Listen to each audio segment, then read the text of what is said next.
Hello friends, welcome back to my channel. मैं Rabbani but एक बार फिर से आप सबका अपने चैनल पे स्वागत करता हूँ। मेरा जो आज का टॉपिक है वो है फंडामेंटल राइट। फंडामेंटल राइट कितने हैं, क्या क्या होता है फंडामेंटल राइट्स में, वो सब आज हम डिस्कस करते हैं। तो आइए आज हम आज का वीडियो स्टार्ट करते हैं। So friends, fundamental right basically क्या होते हैं? ये वो राइट्स होते हैं जो कॉन्स्टिट्यूशन ऑफ इंडिया हमें देता है। और ये फंडामेंटल राइट की अगर मैं बात करूं तो फंडामेंटल राइट जो आते हैं वो पार्ट 3 में आते हैं। पार्ट 3 में आते हैं फंडामेंटल राइट की। अगर मैं बात करूं तो हमने ये कहाँ से अडॉप्ट करे हैं? फंडामेंटल राइट हमने अडॉप्ट करे हैं यूएसए से। और यूएसए में फंडामेंटल राइट को क्या कहते हैं? कई बार पूछ लिया जाता है एग्जाम्स में, हमें पता होना चाहिए, ये चीज़ें मालूम होनी चाहिए। Bills of right, bills of right, USA में फंडामेंटल राइट को बिल्स ऑफ राइट कहते हैं। अगर फंडामेंटल राइट की मैं बात करूं तो हमारे कॉन्स्टिट्यूशन में कितने फंडामेंटल राइट्स हैं? एट प्रेजेंट अगर मैं बात करूं 448 आर्टिकल्स हैं। अगर कॉन्स्टिट्यूशन में जो मेंशन है, लास्ट जो आर्टिकल है वो 395 है। इसमें कुछ एक पार्ट्स है, सब पार्ट्स है इसके, तो टोटल जो है 448 है। पहले जो था 495 था, लेकिन बहुत से कॉन्स्टिट्यूशन में हमारे डिलीट किए गए हैं आर्टिकल्स। तो एट प्रेजेंट हमारे आर्टिकल्स में 448 हैं। अगर मैं फंडामेंटल राइट्स की बात करूं तो फंडामेंटल राइट की जो डिमांड थी वो 1931 आईएनसी का कराची सेशन हुआ था। कराची सेशन,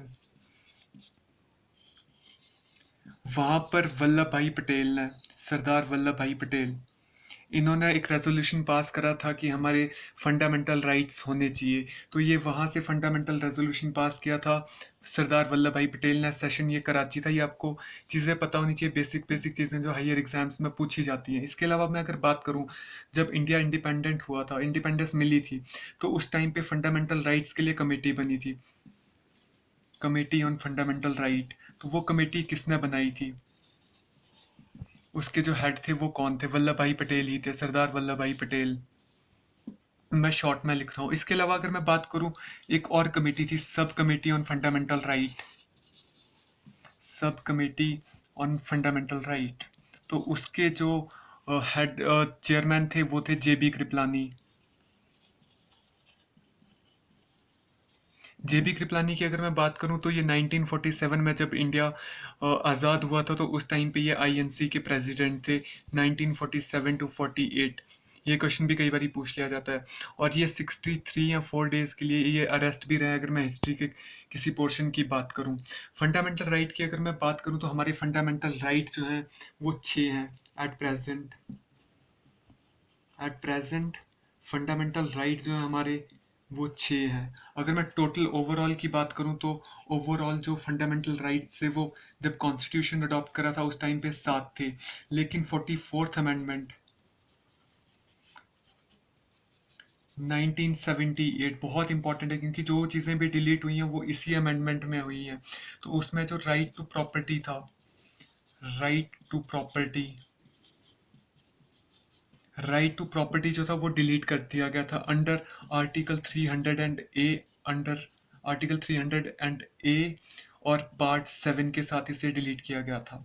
ये चीज़ें आपको मालूम होनी चाहिए। फंडामेंटल राइट्स हमारे एट प्रेजेंट कितने हैं? 6 हैं। और जब कॉन्स्टिट्यूशन अडॉप्ट करा था 7 थे। 44th अमेंडमेंट 1978 में राइट टू प्रॉपर्टी को आर्टिकल 300 ए के साथ जो था डिलीट कर दिया था, अंडर पार्ट 7 के साथ ही इसे डिलीट किया गया था।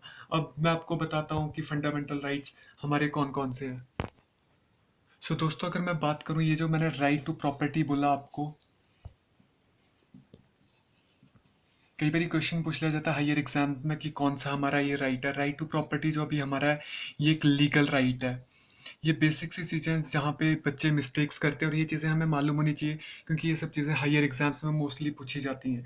इसके अलावा अगर मैं बात करूँ, हमारे 6 फंडामेंटल राइट्स हैं।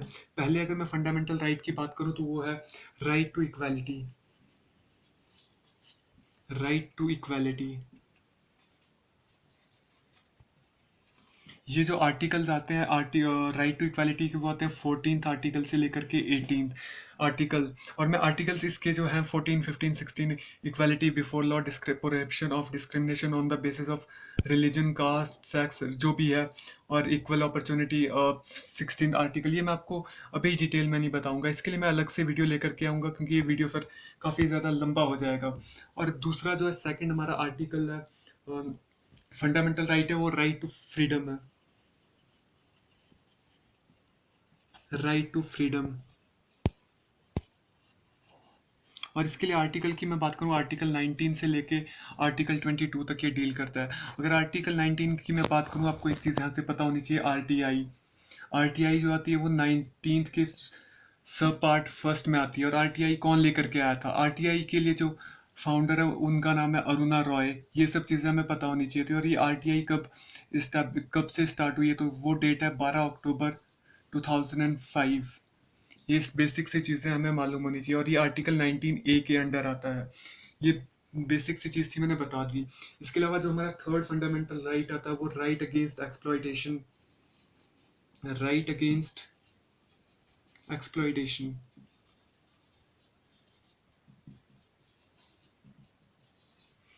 इसके जो आर्टिकल्स जो होते हैं वो है 23 और 24।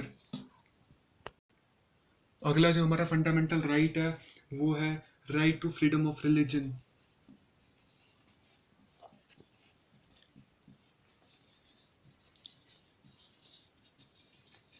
और इसके साथ जो आर्टिकल्स डील करते हैं वो 25 से लेकर के 28 तक डील करते हैं। अगला जो हमारा फंडामेंटल राइट है वो फिफ्थ, वो है culture and educational right, culture and educational right.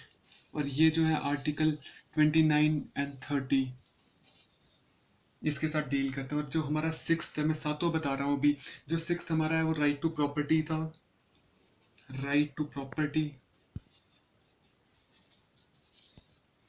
और ये आर्टिकल 31 इसके साथ डील करता है। और जो लास्ट हमारा है वो right to constitutional remedies, right to constitutional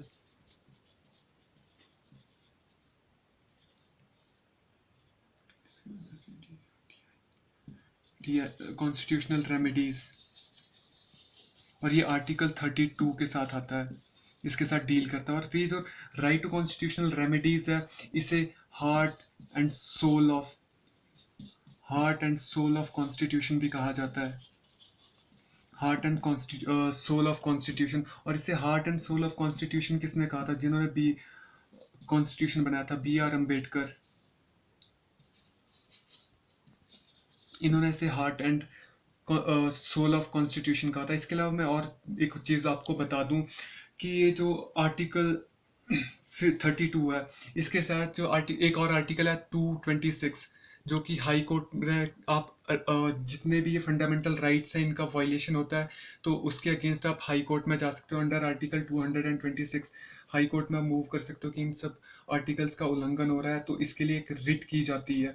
writ जो होती है 5 टाइप से होती है, habeas corpus, mandamus, quo warranto, प्रो सेरिटोरी एंड प्रोहिबिशन। ये 5 टाइप की रिट्स होती हैं जो कि सुप्रीम कोर्ट में होती है। और एक और लास्ट बात मैं आपको दोस्तों बता देता हूँ,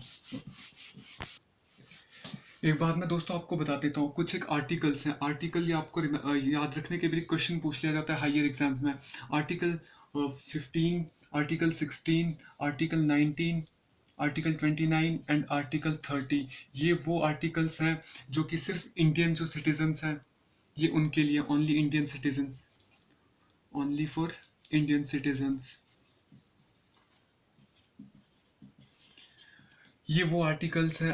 आर्टिकल 15 इक्वल प्रोहिबिशन, और ये करता है डिस्क्रिमिनेशन, और जो भी प्रोहिबिशन होती है discrimination on the basis of religion, caste पे, वो डिस्क्रिमिनेशन के लिए डील करता है। Article 16 equal opportunity of job in public employment, जहाँ पे भी जाओगे। Article 29, article 19 freedom of speech, article 29 right of protection of minority, article 29। और आर्टिकल 30 की मैं बात करूँ तो कल्चरल जो एजुकेशन है उसके इंस्टीट्यूशन को एडमिनिस्ट्रेशन किया जा सकता है, ये आर्टिकल 30 कहता है। और ये जो 5 आर्टिकल है ये सिर्फ इंडियंस के लिए। इसके अलावा मैं अगर बाकी की बात करूँ, कोई भी फॉरेनर्स आते हैं उनके लिए भी ये फंडामेंटल राइट्स है। तो होप दोस्तों ये आपको वीडियो अच्छा लगा होगा। Thank you. होप दोस्तों आपको ये वीडियो अच्छा लगा होगा। अच्छा लगा तो इस वीडियो को आप लाइक कमेंट और शेयर भी कर सकते हैं। और मेरा नेक्स्ट वीडियो मैं बहुत जल्दी अपलोड करूंगा, और ऐसे ही मेरी वीडियोस को फॉरवर्ड करते रहिए। थैंक यू दोस्तों।